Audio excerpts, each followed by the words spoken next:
हिमालय की तराई में एक सघन वन था।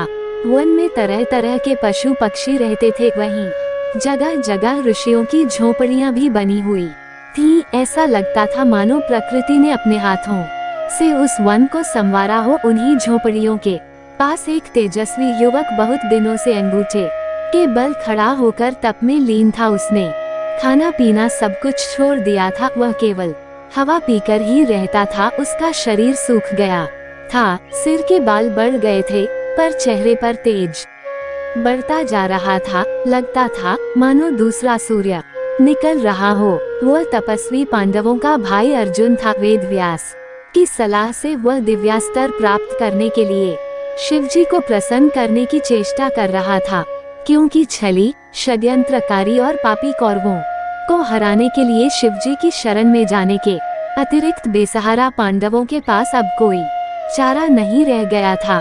वह तपस्वी पांडवों का भाई अर्जुन था। वेद व्यास की सलाह से वह दिव्यास्त्र प्राप्त करने के लिए शिवजी को प्रसन्न करने की चेष्टा कर रहा था, क्योंकि छली, षड्यंत्रकारी और पापी कौरवों को हराने के लिए शिवजी की शरण में जाने के अतिरिक्त बेसहारा पांडवों के पास अब कोई चारा नहीं रह गया था।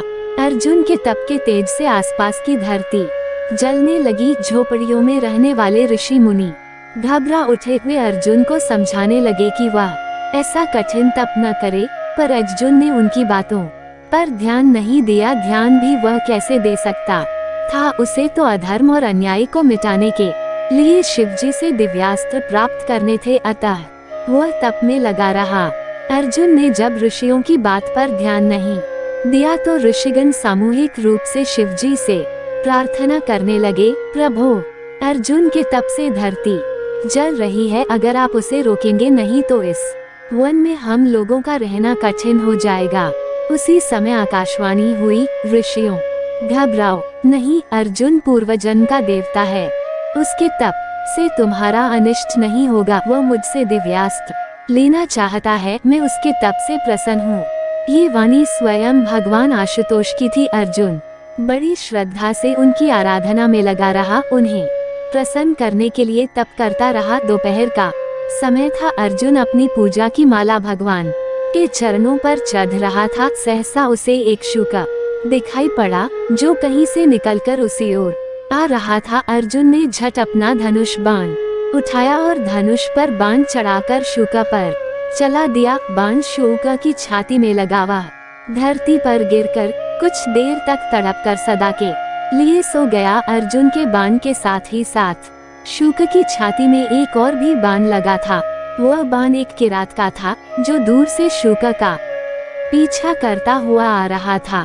शुक जब धरती पर गिरा तब अर्जुन और किरात दोनों शुक के पास जा पहुँचे। अर्जुन ने कहा, शुक की मृत्यु उसके बाण से हुई है, पर किरात ने उसकी बात का विरोध किया। उसने कहा, नहीं, शुक की मृत्यु अर्जुन के बाण से नहीं, उसके बाण से हुई है।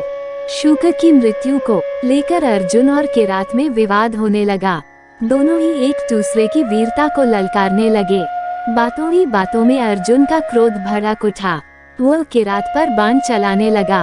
अर्जुन ने किरात पर कई बाण चलाए, पर उसके सभी बाण किरात के शरीर से फल की तरह लग लग कर नीचे गिर पड़े। वह विस्मित हो उठा, पर साथ ही और भी अधिक क्रुद्ध हो उठा। वह किरात को युद्ध के लिए ललकार कर उस पर बाणों की वर्षा करने लगा। फलत किरात भी युद्ध के लिए तैयार हो गया। किरात और अर्जुन दोनों में युद्ध होने लगा। अर्जुन के पास युद्ध की जितनी कलाएं थी, जितने अस्त्र शस्त्र थे, सबका उसने उपयोग किया, पर किरात का बाल तक ये पहला अवसर था जब अर्जुन के बाण विफल हुए थे। वह आश्चर्य में डूबकर सोचने लगा, ये किरात कौन है?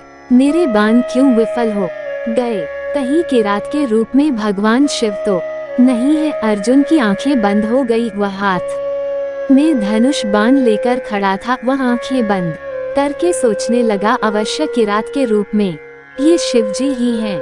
मेरे बाण भगवान शंकर को छोड़कर और किसी पर विफल नहीं हो सकते। अर्जुन ने आंखें खोलकर देखो, सामने कोई नहीं था। किरात इधर उधर कहीं भी दिखाई नहीं पड़ रहा था। अर्जुन के मुख से अपने आप ही निकल पड़ा भगवान शंकर, भगवान आशुतोष। सहसा अर्जुन के गले में एक माला आ गई। यह उन्हीं मालाओं में से एक थी जिन्हें अर्जुन भगवान के चरणों में चढ़ाया करता था। अर्जुन को विश्वास हो गया कि किरात के रूप में भगवान शिव ही उसके शौर्य की परीक्षा ले रहे थे। अर्जुन का मन शक्ति और श्रद्धा से भर गया। वह पुलकित होकर भगवान शंकर की प्रार्थना करने लगा। भगवान आशुतोष प्रसन्न हो उठे। उन्होंने प्रसन्नता भरे स्वर में कहा, अर्जुन, मैं तुम्हारी वीरता की परीक्षा लेकर परम संतुष्ट हुआ हूँ। मैं तुम्हारी इच्छा के अनुसार ही तुम्हें पाशुपतास्त्र दे रहा हूँ। इससे तुम तीनों लोकों को जीत सकोगे। अर्जुन को उद्देश्य पूर्ण हुआ। महाभारत के पन्नों से प्रकट है कि अर्जुन ने भगवान शंकर के दिए हुए अस्त्रों से ही महाभारत के युद्ध में विजय प्राप्त की थी। सृष्टि के इतिहास में शौर्य की नैवेद्य से शिवजी को संतुष्ट करने वाला अकेला अर्जुन ही है। अतः उसकी वीरता की कहानी प्रलय की छाती पर भी लिखी रहेगी।